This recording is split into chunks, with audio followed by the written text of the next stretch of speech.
এবং একেবারে মানে এত বড় গণ অভ্যুত্থান বাংলাদেশ না পৃথিবীর ইতিহাসে খুঁজলে আপনি খুব কম পাবেন, রেয়ার পাবেন। কিন্তু দেখেন আইয়ুব খানেরও একটা হিস্ট্রি আছে আমাদের দেশে। দেখেন রনি ভাইয়ের কথার কিন্তু শেখ হাসিনার কথার সাথে মিল আছে। সেই জন্য বলছি হেলিকপ্টারের হাসিনা তো একটা হেলিকপ্টার নিয়ে পালাইছে, আমাদেরকে আরো 10-12টা হেলিকপ্টার লাগছে। শেখ হাসিনার ঘাড়ে গিয়ে পতিত হয়েছে। আপনি দেখেন প্রশ্ন তো আমাদেরও যে শূন্যতা কেন, শেখ হাসিনা নাই কেন দেশে? ওনাকে কি কেউ আমরা বলেছি যে আপনি চলে যান? আমরা কি হেলিকপ্টার নিয়ে ওনাকে বলেছি আপনি পালিয়ে যান? ওনার নেতারা কোথায়? রনি ভাই এখনো তো দেশে আছেন, ওনার সহকর্মীরা কোথায়? যাদের সাথে যারা এত দাপটওয়ালা মন্ত্রী ছিল, এমপি ছিল, ওরা কোথায়? তাহলে এরা এই শূন্যতাটা তারাই তো তৈরি করেছে এবং এই শূন্যতাটা তারাই তো সৃষ্টি করেছে। আপনি যে বলবেন যে আওয়ামী লীগকে যে আমরা একটা চিঠি দিবেন ঐকমত্য কমিশন আসার জন্য, সেই আসার পথের নিরাপত্তা কে দিবে? এবং উনি যে আসলে বসবে, উনি যে আসবেন তারও তো কোনো নিশ্চয়তা নাই।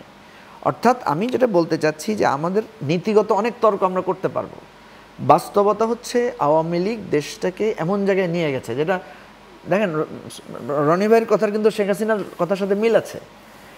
শেখ হাসিনা এটাই বলেছেন যে দেখেন মানুষ এত কিছু বুঝে না, মানুষ উন্নয়ন বুঝে। গণতন্ত্র দিয়ে মানুষ কি করবে? মানুষ কি ভোট বুঝে 500 টাকা দিয়ে ভোট বিক্রি করে দেয়? উনি আমাদেরকে বুঝিয়েছেন বা উনি আওয়ামী লীগকে এটা বুঝিয়েছেন যে আমি ডেভেলপমেন্ট করছি, গণতন্ত্র একটা কোনো ব্যাপার না। কিন্তু দেখেন আইয়ুব খানেরও একটা হিস্ট্রি আছে আমাদের দেশে, যে মানুষ বলতো আইয়ুব খানের গণতন্ত্র।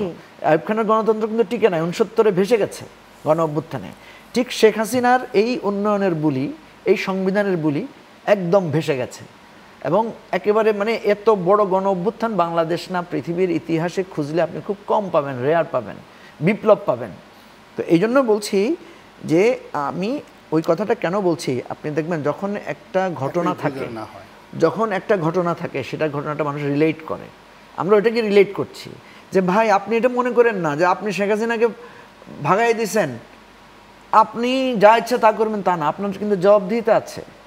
যেটা আমি রনিবার কথার সাথে মিলিয়েই বলছি যে শূন্যতা যেটা হাসিনা তৈরি করেছে এটা সে ভোগ করছে।